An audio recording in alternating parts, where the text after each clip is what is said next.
नमस्कार मित्रांनो, लक्ष्मीच्या पावलांनी या मालिकेच्या 20 नोव्हेंबरच्या भागात आपल्याला पाहायला मिळणार आहे. कलाचा ॲक्सिडेंट झालेला असतो आणि त्यात रस्त्यावरती पडलेली असते. त्या ठिकाणी सगळे माणसं गोळा होतात, गर्दी जमा होते, परंतु कोणीसुद्धा तिची मदत करण्यासाठी पुढे येत नाही.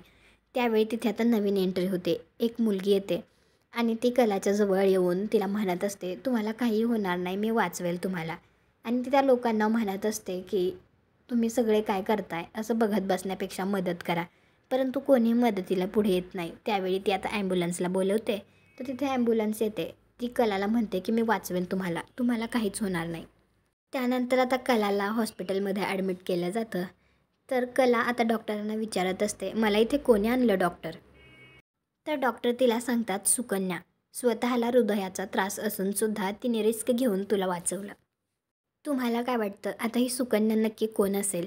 काहीतरी हिचा पास्टसोबत संबंध असेल का? कॉमेंट करून नक्की सांगा. व्हिडिओला लाईक करा, आपल्या मराठी मालिका चॅनलला सबस्क्राईब करा. भेटू पुढील भागात.